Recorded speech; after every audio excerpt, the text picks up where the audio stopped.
Oh man, what's going on, folks? Peter here. It's been a while, but you know why I'm back. You know why I'm back, at least for, a little while. It's because it's Summer Slam. Yay, Summer Slam. And you know the significance of me and Summer Slam is that this, in fact, is the first event I ever covered to create a podcast. 2014 was the first edition to any and all that is PJTW related. And, I followed the tradition. I did it last year. I did it the year before. This is the fourth year. Okay? 4 years. I've been doing podcasts or been associated with podcasts. Again, years ago, I was going hardcore. Me and Jake were going hardcore. And then when I was back to myself, I got caught up doing screen printing. And again, I'm busier than ever. Every once in a while, I want to do a podcast. And believe me, I miss you guys. But, it makes the heart grow fonder or something. I've been gone for a while. I miss you. I hope you miss me. So what we're going to do is talk about SummerSlam 2018. Okay? I'm going to go over the matches, somewhat the storylines, give my predictions, and then be, done with this shit. And hopefully, if it's good enough, unlike last year, I'll do a review of the show. Last year, you can say what you want, it stunk. I didn't feel like doing a fucking review of that. Tomorrow, I will be recording and uploading what you call it? It's called Takeover Brooklyn. And I will have a special guest with me. Okay? I'm going to have a special guest, and they just started watching wrestling, and they've been watching it with me. And I'm going to get them on, in fact, to give a bit of a outsider's perspective of today's product. And she has a liking for NXT. I mean, we watch the show, obviously, but we plan on watching NXT together. And I think it would be great to bring her on and get her point of view on the event, but also on the wrestling product. It'll be refreshing, trust me, because I always get, I'm always excited to hear people who start watching wrestling recently and get their views and thoughts. It's just nice and refreshing to hear, because as wrestling fans, we can become really jaded motherfuckers, and everything is kind of like worst case scenario or like, overreaction and shit. So that's going to be fun. But right now we have SummerSlam. And if I was to say the build-up of SummerSlam, if I was to say, like, give it a grade on the build, I would definitely give it, on a scale of 1, let's say 1 to 5 rather than 1 to 10. I would give it a 2. And it's not that I think it's bad. I give it, the fact that I give it a 2 is not saying that it's bad build-up. I just feel like you look at the roster and it looks like it's going to be some great matches.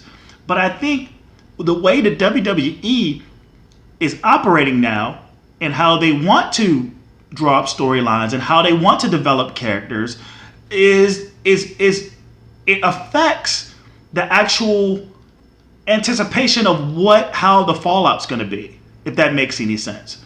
The heel face dynamic is really weird. You got these writers who are trying to write dynamic storylines, but they're overthinking it.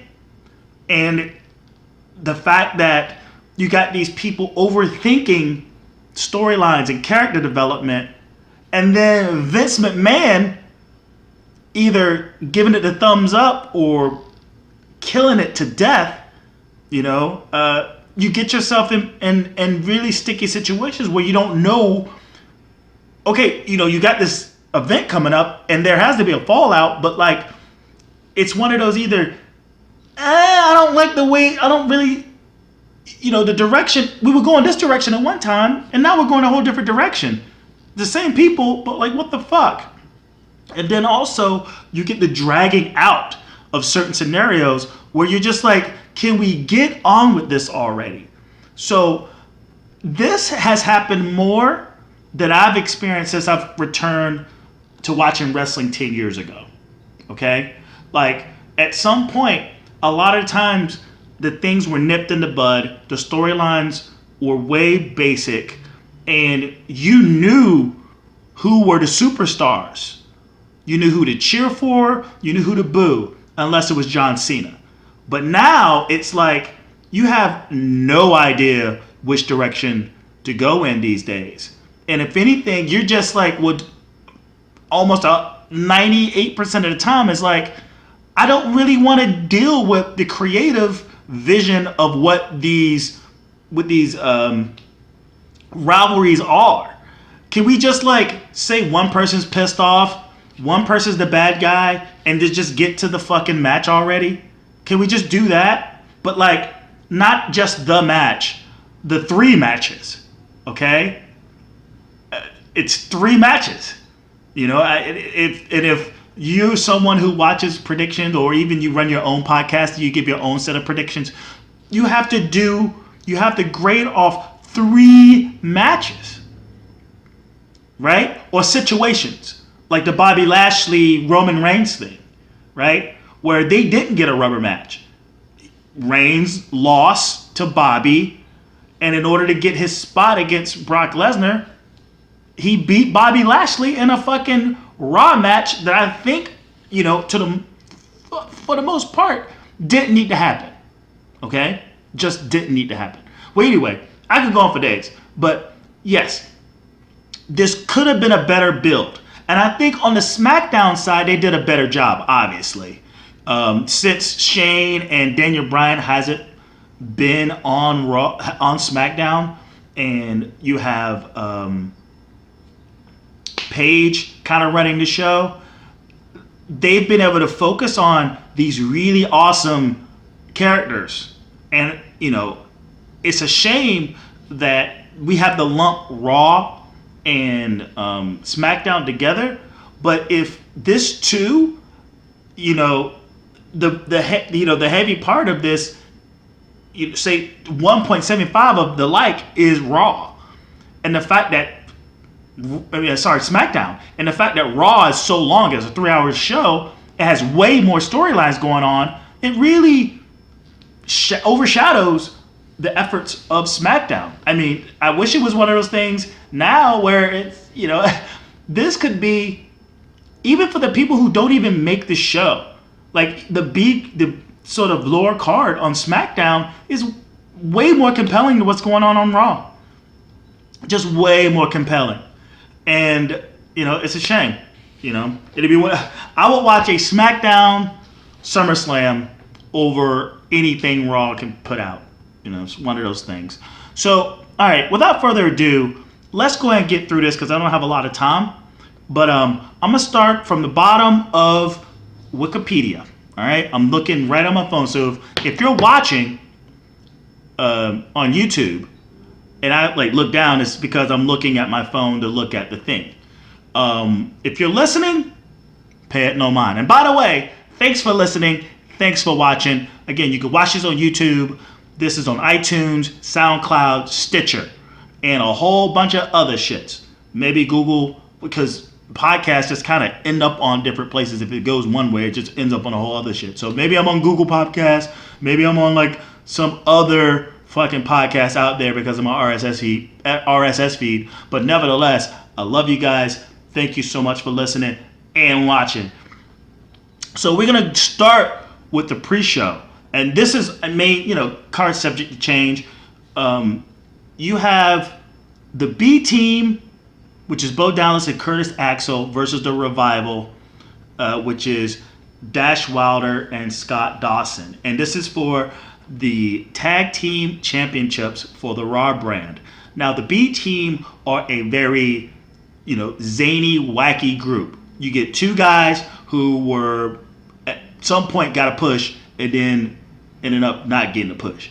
And if anything, Curtis Axel and Bo Dallas have been kind of homies for quite some time. I don't know if y'all remember where they were kind of like on their own, and I think they did a thing with Bo Dallas where he had become like sort of like a hard-nosed sort of political kind of thing, and he was kind of vicious, and he was walking around with like a sign and shit, believe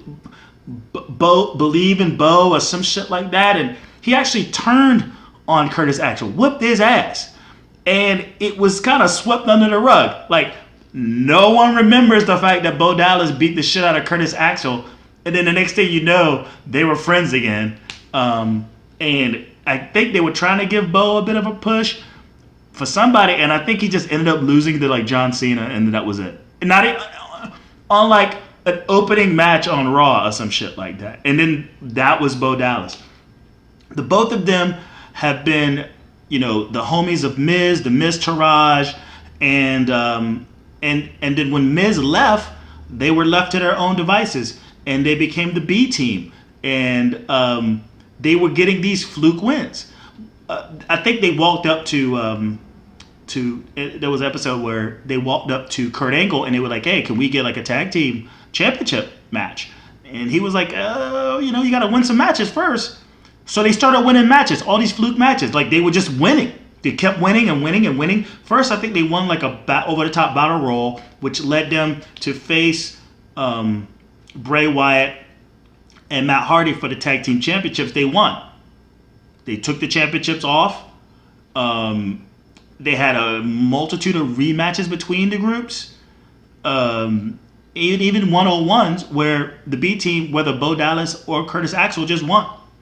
So, and they're kind of zany, they're kind of wacky, they're not to be taken serious, which sucks because I feel like that those tag team belts need to be taken seriously. But again, this is today's WWE and how they feel about, who holds the belt.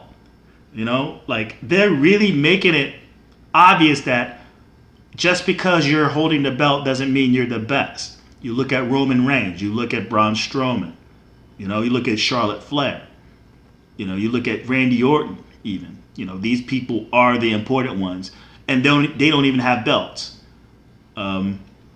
So these guys are your champions. They're going up against the Revival, and the Revival, they came out of NXT with a lot of kind of technical sort of clout. They were great. I mean, go back and watch a lot of those matches they had against Gargano and Ciampa, or even American Alpha. Those guys were kicking ass and taking names. And I don't know what it is about like the magic dust they got when they came to the main roster, is that they started getting injured. I think Wilder got injured, and then like Dawson got injured. And I thought the WWE, or Vince McMahon was just going to kind of give up on those guys, but they didn't. They stuck with them. I think they're good hands, and I think if anything, this is their first ever tag team championship situation, opportunity. They beat Roman Reigns and Bobby Lashley, and I think that in itself was enough to get them in a situation where they are now, and they're facing the B team. I think the B team still has a lot more to do. I think there's a more storyline to be had with those two with the belt. Knowing the way that they're being scripted, I don't think there's going to be like this definite win. It's not going to be something where they hit a finisher and then Dash and Dawson and goes to the back of the line. And I think that, again, this is the last of Dash and Dawson versus the B team. So I have the B team winning this on a fluke, on a roll up or some sort of wacky, like he didn't tag Dawson, maybe the legal man didn't get pinned and the ref made an error or what have you, and not that they get a rematch, but they get a rematch to get another opportunity at the belt. 3 is people. 3 is the magic number. So I see the B team on some fluky win, because that's how they win anyway. And yeah, that's about it. All right, SmackDown stories. We went from Raw, now SmackDown match. We got Lana and Rusev Day and Lana Day versus Cien Almas and Zelina Vega. So Rusev and Lana, okay.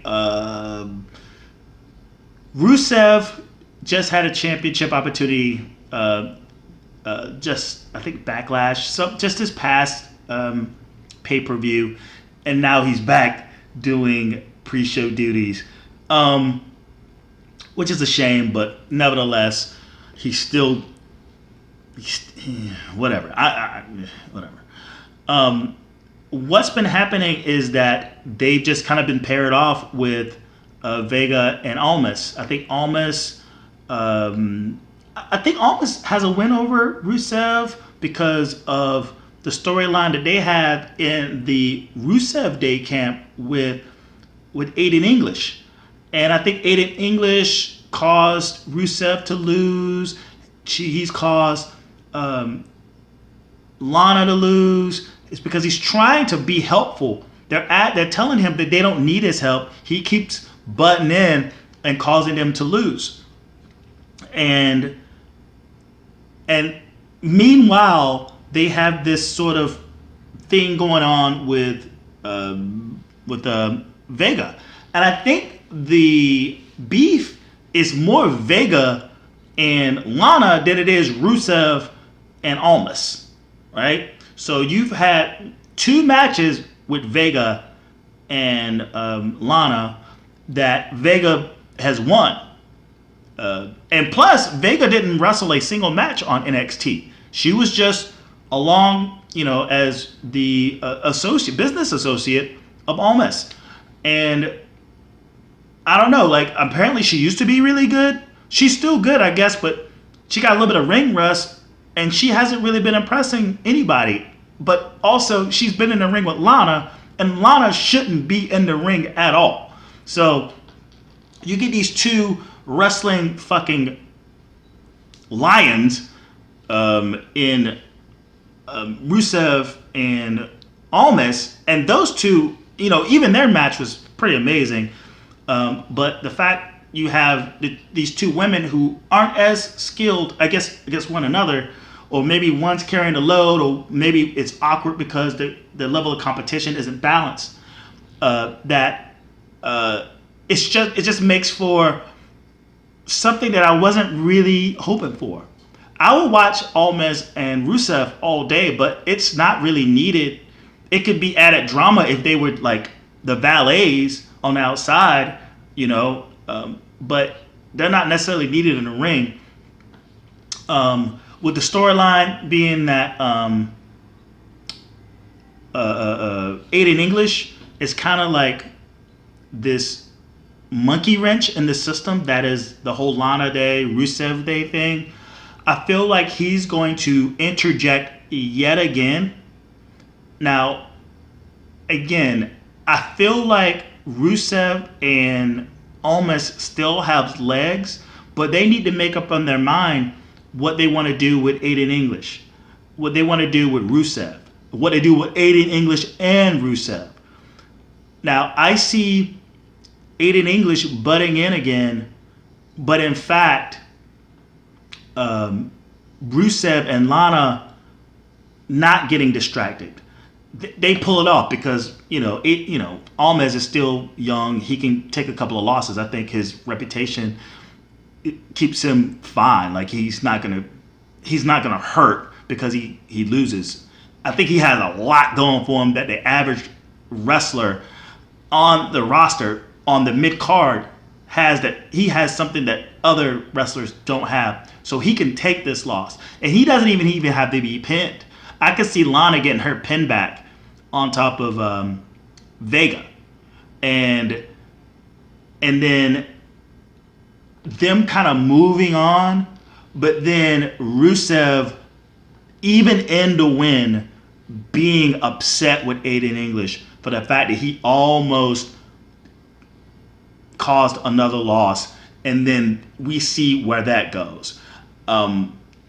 Do their match make pay-per-view? No. I can see their match being had on free TV, and after it all, I don't know. Like, I'm more worried about the future of Aiden English because his solo career I don't see him being as much of a solo guy. They will have to team him up with someone else, give him that kind of like rub like he did with Rusev Day. But it doesn't look good for Aiden English, and that's the writer's fault, trying to make compelling storyline. And I spoke too much on these fucking pre-shows. We got Daniel Bryan versus The Miz, something that's been in the fucking works for 10 years now. Let's say 8 years. Was it 8 years? 10 years? Whatever. And I don't have to explain this. It started with NXT when Daniel Bryan and The Miz were rookie mentor, moved forward through that, all the way up to Miz cutting a promo on Daniel Bryan because Bryan, in his fucking elitist, arrogant manner, told Miz on Talking Smack that he wrestled like a coward. And that has been something that's just been brewing between the two of them for quite some time. The only problem is that the Daniel Bryan at that time was on he had retired because of the concussions. And so you had this storyline where you had this heated rivalry between these two guys, and nothing could be done about it in the ring because one wasn't cleared to wrestle, that one being Daniel Bryan. Meanwhile, The Miz is kicking ass, taking names. He's the Intercontinental Champion. He's winning this. He's beating Roman Reigns. He's growing as a brand. He has his own reality television show now. A lot of good things have been happening with The Miz. Meanwhile, Daniel Bryan has been basically just trying to get back into the system of things. The growing pains. He teamed back up with Kane. They fell to the Bludgeon Brothers. And so I think it's just because we wanted this so bad, they finally gave it to us, because it's one of those things that just needs to happen before Daniel Bryan's contract ran out. He hasn't resigned yet, and we don't know. I mean, this looks like something that would have been tailor-made for WrestleMania, but because he hasn't resigned, everyone's kind of up in arms, and they may as well just do this, just do it now. Even in the conversation,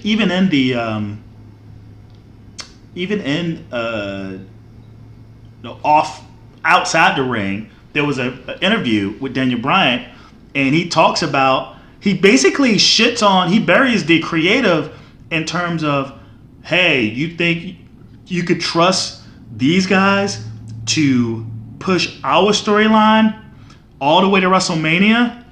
And I think that kind of I think they kind of rubbed creative, maybe even Vince the wrong way or what have you. But they expedited all of it between that and the contract situation to Summer Slam. And we've all been waiting for this. If you notice, the build has been pretty simple, pretty basic, the way it should be, right?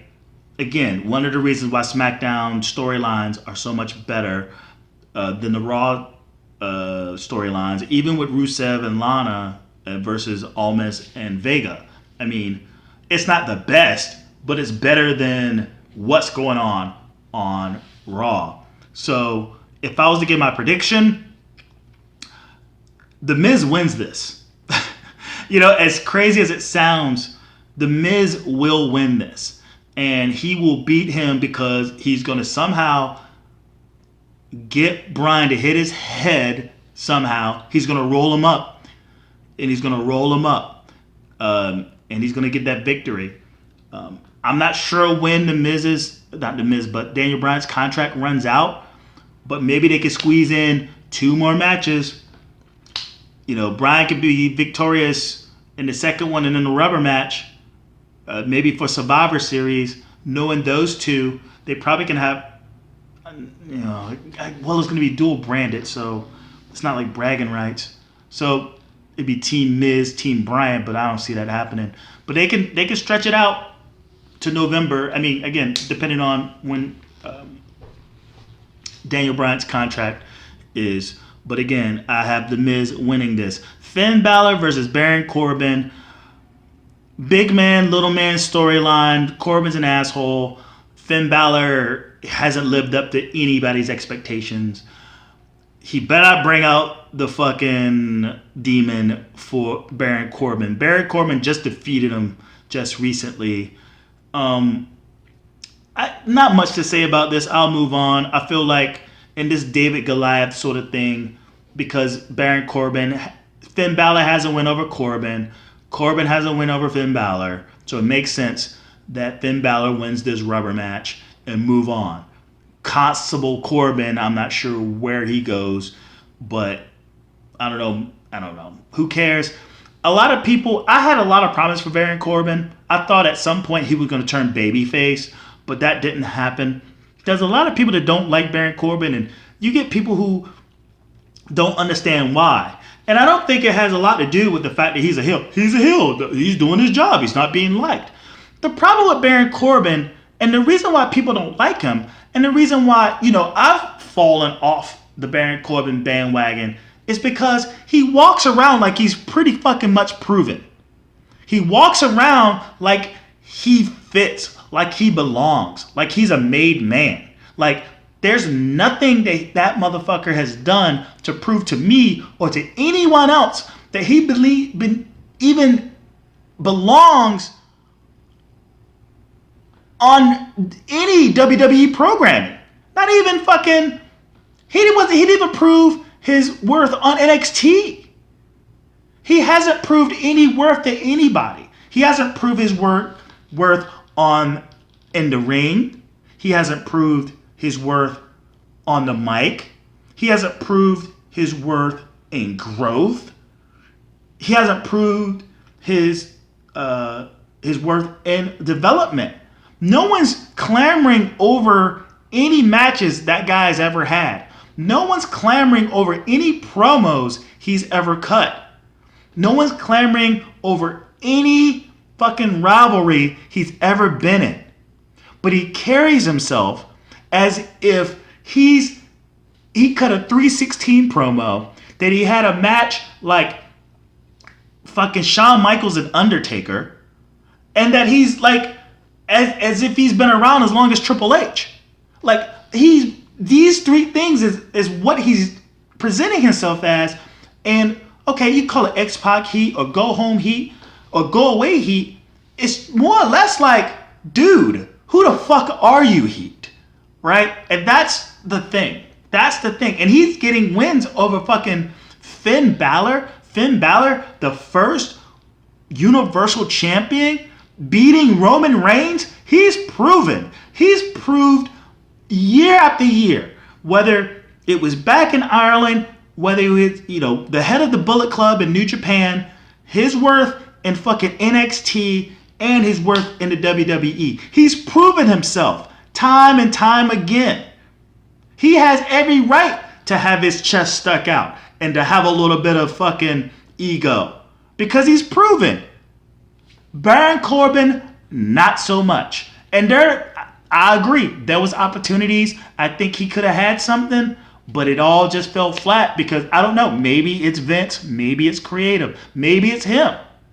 I don't know. But this demeanor of like, I belong here, or I'm the best, I should be in the conversation with the elites. Motherfucker, you don't even belong in the conversation with the Jinder Mahal. And he was WWE champion for like 8 months. He got a run. He beat Randy Orton and he beat Shinsuke Nakamura. He has credible wins and he still ain't shit. And what have you done? Nothing. You're going to lose this match, and I don't know. I have no idea. I would just say, like, I just hope Finn just beats the shit out of him and he just goes away for a while. You know, Stephanie McMahon puts him on paid leave, you know, storyline, because he's in recovery mode or what have you.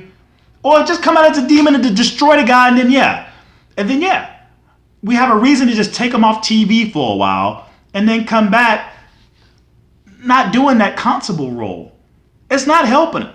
It's not helping him at all. He needs to come in. Someone needs to be in peril. He comes in, gets to run in, and save the motherfucker. And then people are like, oh shit, Baron Corbin's not so bad after all. And then, only then, I think we could probably get something out of this. A little bit of Undertaker kind of groove going here. But until then, fuck that guy. All right. Shitty storyline. Again, big guy, little guy. He keeps talking about how small he is, whatever. We've seen that a billion fucking times. And we all know it's Vince. And it sucks. Shinsuke Nakamura versus Jeff Hardy. Okay. What's happened here is that Shinsuke has been playing dirty for a while now. You know, nut checking motherfuckers left and right. And that's what he did to win the championship against Jeff Hardy. Okay? But the storyline is not Shinsuke and Jeff Hardy. The storyline is Randy Orton and Jeff Hardy. And Randy Orton is back on some like, you motherfuckers don't respect me, so I'm going to take out all the people that you love, right? So this match right here, I don't know. I see Shinsuke. I don't have much to say. Shinsuke's still a heel. He's doing a good job as a heel. And the interaction between him and Randy Orton has been pretty interesting. But this is just a placeholder to get Jeff Hardy and Randy Orton, you know, get their matches underway, their best of 3 or what have you. Shinsuke retains because also it's not like they're going to give a shit about Nakamura after this anyway. And it's not like Randy Orton is going to be fighting to get the U.S. championship. So Shinsuke wins. I'm not sure who's next up, what babyface is next up to face Shinsuke Nakamura for the U.S. championship. They got to grease someone up because the babyface on the babyface roster is not really that good. It's not much. I mean, you can go the route if they're gonna go Rusev, babyface Rusev. He can go back for the U.S. championship. But we've seen that. We've been there, done that. Not sure at all. Someone's gonna have to step up, but that's what the U.S. championship is for. An up and comer, except for say AJ Styles. We got. Oh, this is a pre-show. Cedric. Again, I'm reading from Wikipedia, so sorry if it seems out of order. Cedric Alexander, Drew Gulak. Again, this match is for the Cruiserweight Championship. I don't follow 205 Live, so I don't know much of what's going on with Cedric Alexander, him as champion, how much he's been defending it, who he's been going up against. The only 2 people I've even seen in the ads have been what the hell is that kid from Chicago? I can't even think of his name, but whatever. Him and Buddy Murphy. You know, so I didn't know Drew Gulak had a championship shot. He has one, it seems, and it's Cedric Alexander. I don't know. Is Drew Gulak worthy of winning a championship? Maybe. I guess he's a champion down in Evolve. Cedric's had that championship for quite some time. Maybe he get a rematch and get it back, you know. So if I was to make a educated guess, fuck it. Cedric Alexander wins, but it's not like I care. I'm not even going to hold that against any of my predictions. Carmella versus Becky Lynch versus Charlotte Flair. Triple threat match for SmackDown. Okay. The storyline has been Becky Lynch has been winning matches and winning matches and winning matches and winning matches. And she's won, you know, because she had like this dip. And now she's on the ascension. And she got this opportunity to face Carmella for the championship. But that one-on-one match became a triple threat match because Charlotte Flair came back. Paige gave her the opportunity of having a championship opportunity by facing Carmella. She beats Carmella on Raw, which threw her in. Now, what's happening now is that fans like myself and everyone else is rooting on Becky Lynch because she's like the ultimate babyface. Man, Vince would love that to have that for Roman Reigns. And she's just this earnest, noble character. And we just want to see her win. We want to see her get her shot. And then you look at Charlotte Flair, who basically has the red carpet in front of her. She gets opportunity after opportunity because of her name. And this privilege that she has got her into this triple threat. So we're all looking at privileged Flair. We're looking at like someone who doesn't necessarily need to be holding the belt in the women's revolution of a Carmella. And we got this noble baby face. Now, triple threat rules mean there's no rules at all. So who's to say how Carmella just basically undermines the both of them by grabbing a chair or something, you know, having someone show up in her fucking honor and just, you know, either distracts, because that's how she's been winning with James Ellsworth. Ellsworth not around, but you know what happens with these kind of heels. They always got a trick up their sleeve, right? So somebody's going to come out, something's going to happen, and both Charlotte and Becky are going to be left kicking rocks. And one's going to blame the other. Their feud goes in a different direction. So Carmella remains the champion here. Dolph Ziggler versus Seth Rollins. Okay, so this is for the Intercontinental Championship. We've seen this match a couple of times. And you know what? They've been really good. And if the story of Seth becoming the most popular wrestler in the WWE, the hottest wrestler in the WWE, well, let's just hand over most improved to Dolph Ziggler. From irrelevancy to relevancy. That's Dolph Ziggler. And I think to me, that's the bigger picture, because as long as Seth Rollins is kicking ass and taking names, there's a roadblock. It's not like he'll elevate any higher than he can, because there's this roadblock. The roadblock's name is Roman Reigns. And regardless of how much people love some Seth Rollins, Vince just wants Roman Reigns to be in that situation. And he'll give Seth all these really cool moments, but he's not going to give him the top spot. And that's just the way it has to go. But he's been helping Dolph Ziggler.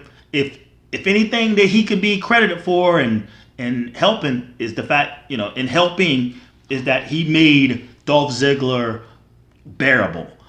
Dolph is still kind of like a herb, and the way he's been dressing, the way he's been carrying himself, it's not like we're like clamoring over, him as a champion as much as we're clamoring over him as this in-ring performer against a really good in-ring performer, and the fact that he's hanging out Drew McIntyre, and all of us see that Drew McIntyre is the star here. I mean, we all see it. We see it a fucking mile away, and we got two storylines going on in this situation, and we're both waiting for either or.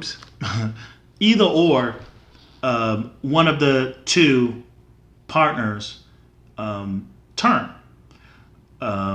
Dean Ambrose just came back. I'm in Greensboro, so I went to the show. I got to witness Feel the Sleeves. Dean Ambrose, he cut his hair. He got swole. He feeling the sleeves. That motherfucker swole. And we're just waiting for him to turn on Seth. And then you have Dolph Ziggler and Drew McIntyre.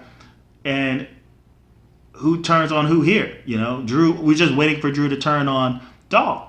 So we've seen this match before. It's not like we care about who wins the championship. We just care about who's gonna fucking step up and turn on who. I don't see Seth Rollins winning back the Intercontinental Championship. He doesn't really need it. Honestly, he doesn't need it. And I think for Dolph Ziggler and however rivalry he develops with Drew McIntyre, the Intercontinental belt is perfect for that feud. And okay, Dean's going to turn on Seth. They don't need a belt in the way. They can take their rivalry a long way. They can come back because everything's feels new again. You know, even though we've seen these matches between these two for a very long time after Seth turned on the Shield, this feels like a whole different program now, and they can go that direction, and they don't need a belt. And we'll just see. So I see Dolph Ziggler winning, and is it because of Dean? Is it because of McIntyre?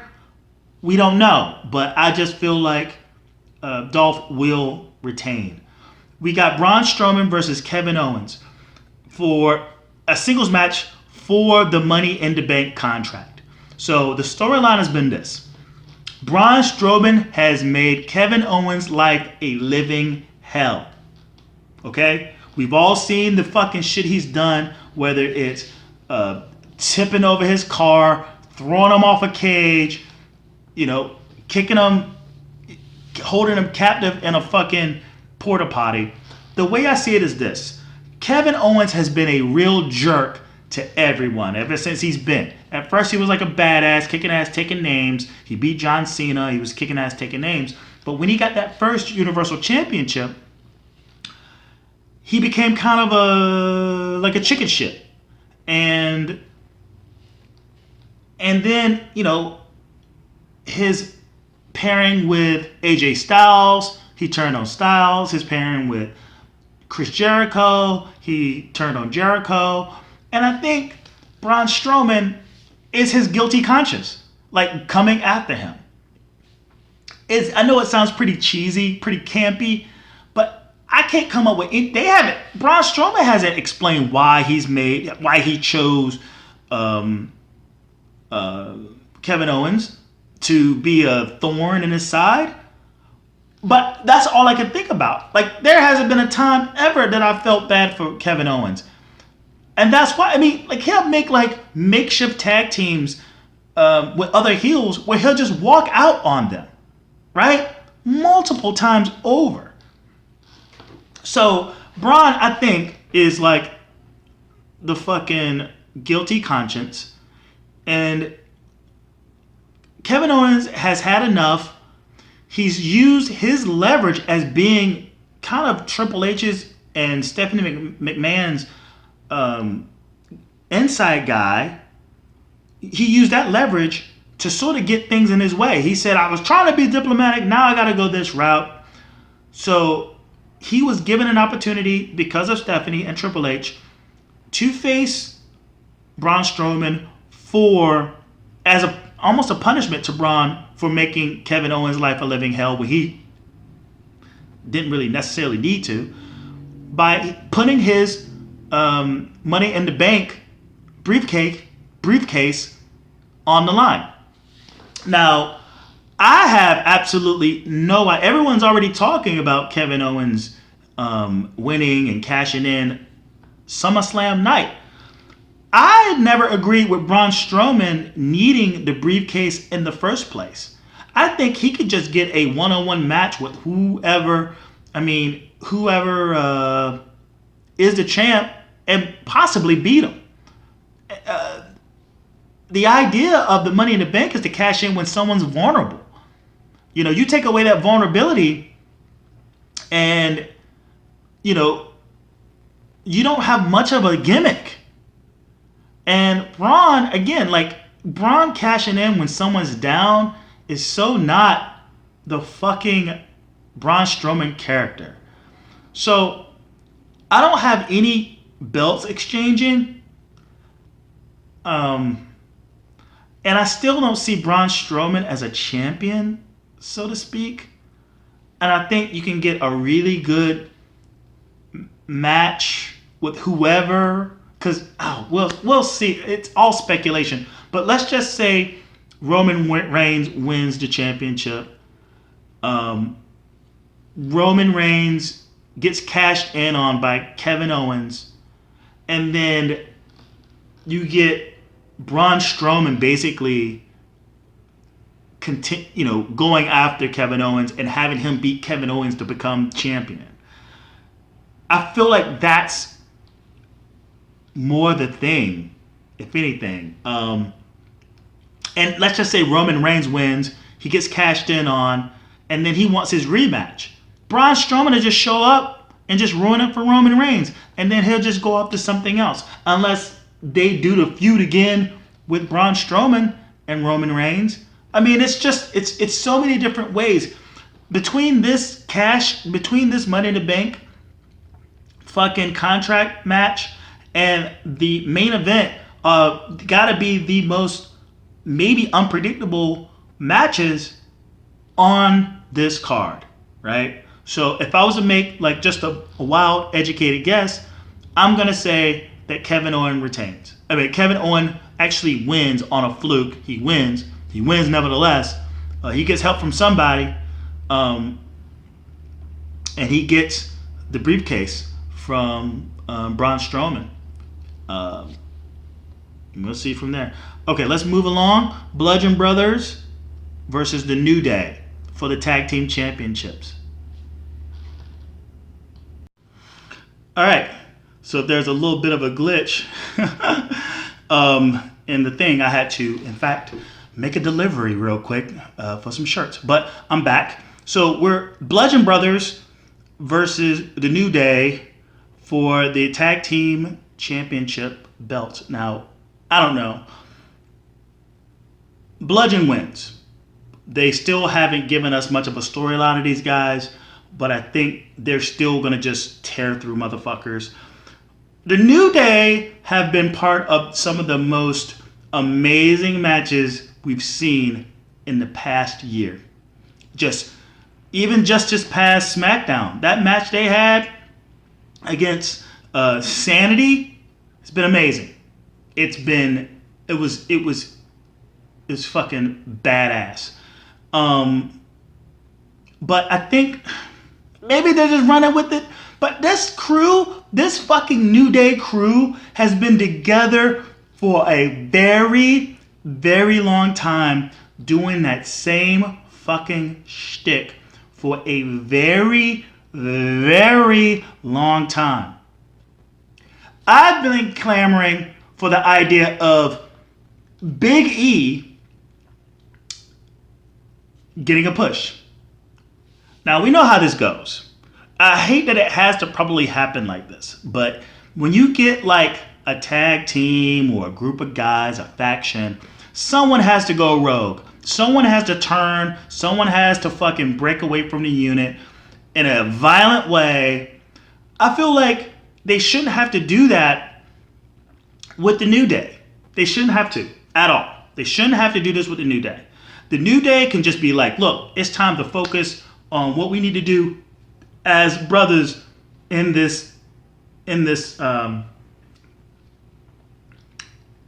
this brand, right? You can have You could have fucking Xavier Woods going after the U.S. belt. You could have Kofi Kingston, because he'll never ever be world champ. Obviously, he can go after that Intercontinental belt and make his legacy on that, right? Hell, even a definite tag team between Kofi and Xavier, and just go after the tag team belts. Big E needs to be the guy going after the World Heavyweight Championship. Either the Universal Championship or the fucking WWE Championship. He should be the guy that sort of breaks off and he gets his fucking push, because this guy is money, man. And the fact that they haven't gotten off the pot with him to give him that push is just mind blowing. And since they've lost, okay, so they're 4-time champs, 5-time champs.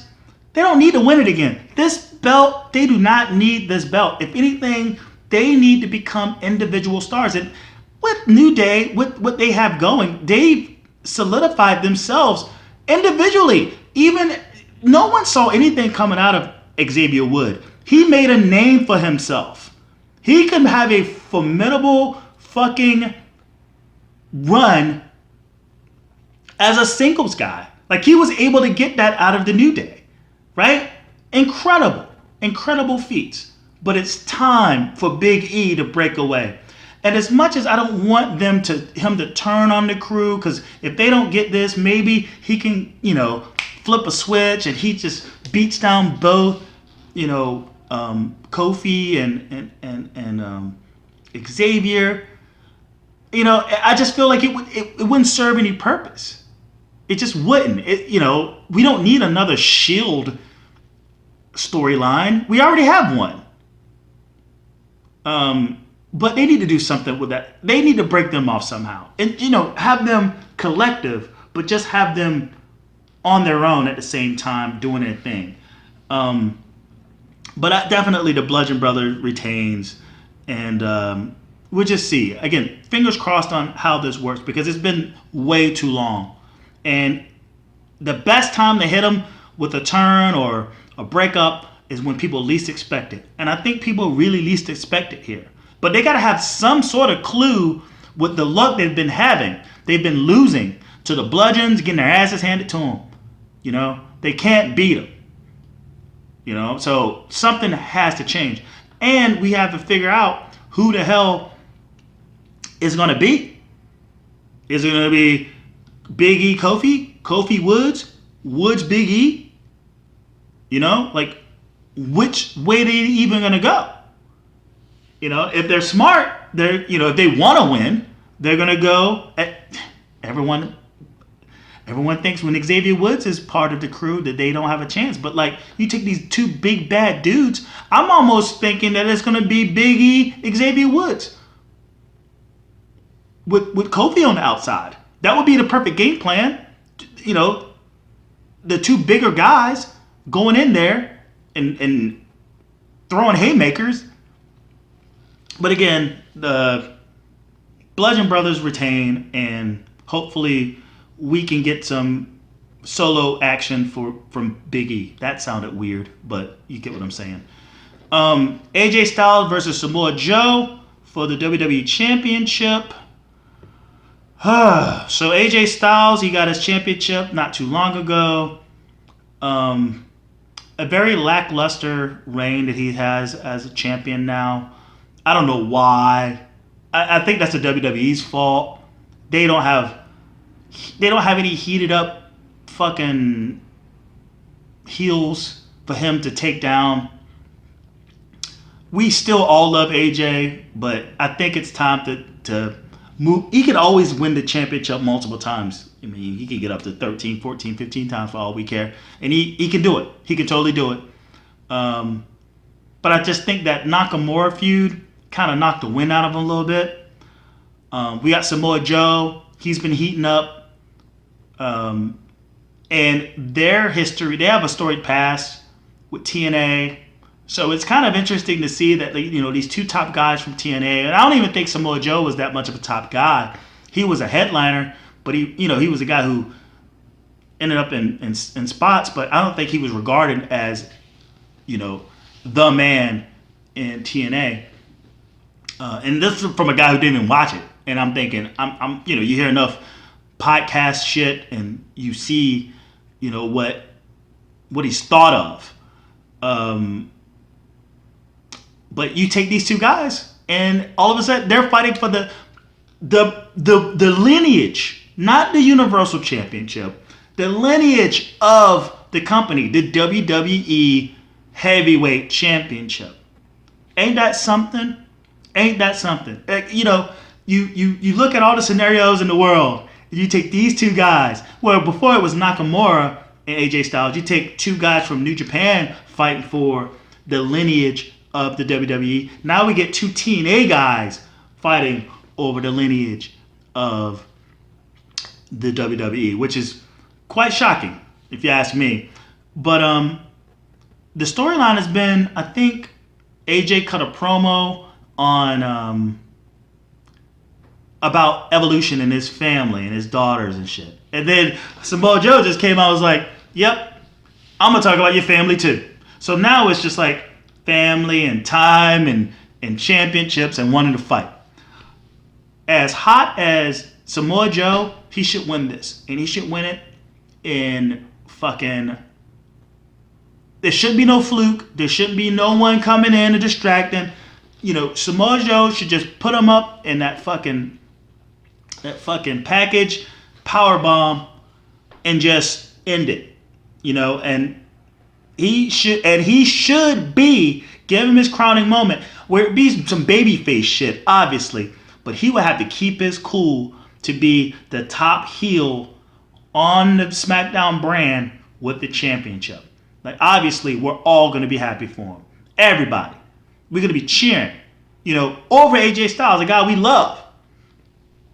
But you know what it goes for us insiders. We know that shit, so we'll be proud of him. But he's going to have to keep his poise and be a snarling fuck and get that rematch to AJ, where AJ can actually win the belt back or something. And, it'd be a shame to play hot potato with the belt, but why not between these two? I think it'd be fun. But yeah, again, Samoa Joe wins. Let's go through. Okay, we got two more matches. We got Alexa Bliss versus Ronda Rousey for the Women's Championship. It was so many different scenarios to go, especially with Natalya, and now that her dad's dead and them doing that thing, we don't know now what kind of changes would have been made because of Jim the Anvil Neidhart's death. And the storyline between Natty and Ronda Rousey, I think a lot of us thought in storyline that Natty would turn on Rousey out of jealousy, and then we'll get like a feud out of those two, while Alexa Bliss moves on as champion. Now, this is the second time that Rousey has had an opportunity at the belt. The first time ended, I think there was a distraction. Alexa Bliss cashed in on her. Hit her with the briefcase, cashed in, and became champion on Nia Jax, who's vanished. So, you can go with the chase. You can have this, but you can't fuck around. Just go ahead and give Ronda Rousey the belt. Unless someone shows up. I mean, you can't have Ronda constantly losing, or even losing it at all. You can give her that women's belt and have a legitimate badass with the belt. And Ronda Rousey should win, but I think because Natty's not there, there's going to be something screwy, and Alexa Bliss is going to retain. Alexa Bliss is going to retain the belt. They can't give it to Ronda. I think there's more chase. I think WWE sees more chase in her. And again, Natty, loss of her father, definitely plays a big role in whatever direction they were going to go in. Because I feel like they were going to give Rousey the belt, and then have Natty go after the belt with Rousey. So, yeah, Alexa Bliss retains. And we have Brock Lesnar versus Roman Reigns. And the difference between Brock Lesnar and me, is something that I noticed almost immediately during this feud, is that I watch the show. Right? I watch the show. Brock Lesnar said he didn't watch the show, and I got disappointed. I was like, how can you not watch the show, man? You gotta watch the show. But yeah, we've seen this before. I don't got much to say about it because we already know what the storyline is. They've made Brock into an asshole, like he doesn't care. He doesn't care about the universe. He doesn't care about none of this shit. And we want Reigns to beat him and cheer for Reigns because we just resent Brock Lesnar so much. This game plan to just make fucking all of us just resent Brock Lesnar. We just gotta resent Brock Lesnar. That way we're cheer Roman Reigns. That's bullshit. We don't care about fucking Reigns winning or losing this. We don't give a shit. We just want Brock gone. I mean, we don't even care that it's Brock. The thing is, we got this universal belt that doesn't even see the light of day on Raw. But we don't ever see the fucking belt. We just want to be able to see the fucking belt. That's it. That's all we need to do. And Vince wants to manipulate us till we're rooting for us wanting the belt back on Raw. We're going to root on fucking Roman Reigns. We don't give a fuck about Roman Reigns. Man, haven't you noticed that? I mean, obviously, he's the biggest star on the fucking roster. He's probably the biggest wrestling star in the world right now. If not, he's in the top 2 or top 3, right? And then it's this Roman Reigns thing, man. It's just, we're all just so tired of it. We really are. And how many matches have him and fucking Brock Lesnar had? 1 billion. And here we go again with 1,000,000,001. And we're still up in the air with the fact whether Brock Lesnar contract renews or not. Right? We all sat back and knew that Roman Reigns was going to take that belt off of Brock Lesnar finally. He just goes up to the UFC. Guess what happened? Brock won. Oh, then he'll just win it back at the fucking world biggest Royal Rumble. World's greatest, world biggest, whatever the fuck that shit was in Saudi Arabia. Guess what? Brock won.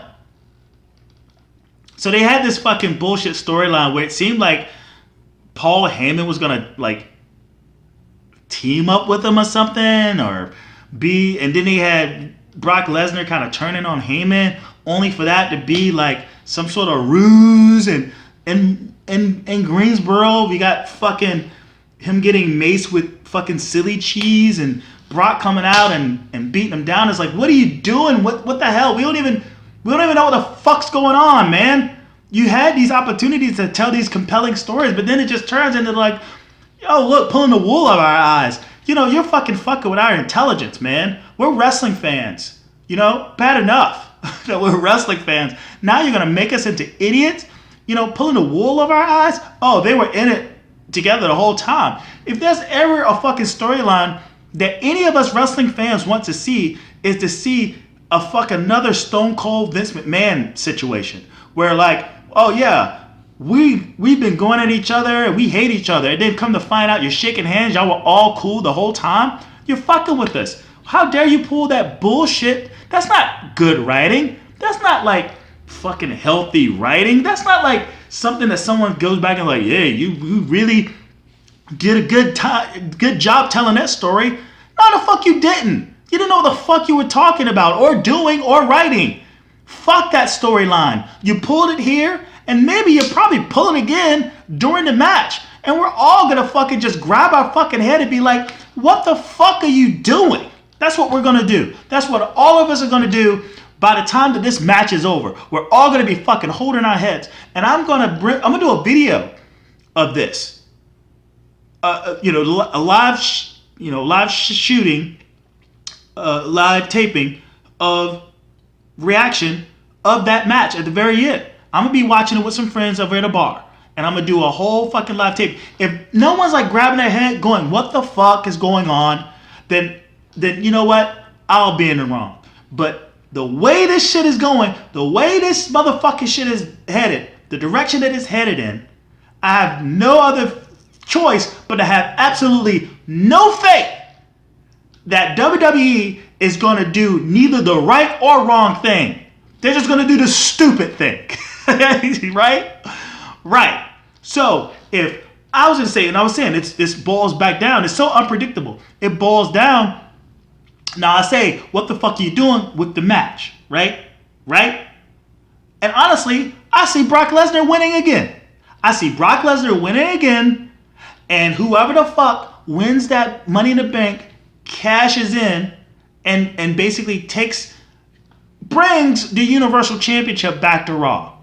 And that's the only thing that's important. Whether it's Brock Lesnar, Braun Strowman or Kevin Owens. Now again, it would make absolutely no sense for Braun Strowman to go feast on the weak and win it. Unless they're going to turn him heel. And then what? He's so over. Why would you even do that? Kevin Owens, it makes sense to him to go in and cash in on either or and get a significant win over either or. Either Roman Reigns is a huge significant win, even if he's hurt, even if he's down. It'd be even more so if he fucking cashed in on Brock Lesnar and beat Brock Lesnar. Who would ever thought that fucking Kevin Owens will fucking be in the same room as Brock Lesnar, let alone lay him down for the 3 count. Right? So it can end with holy shit, this is amazing. Or it could be ultimately, what the fuck are they doing? We'll see.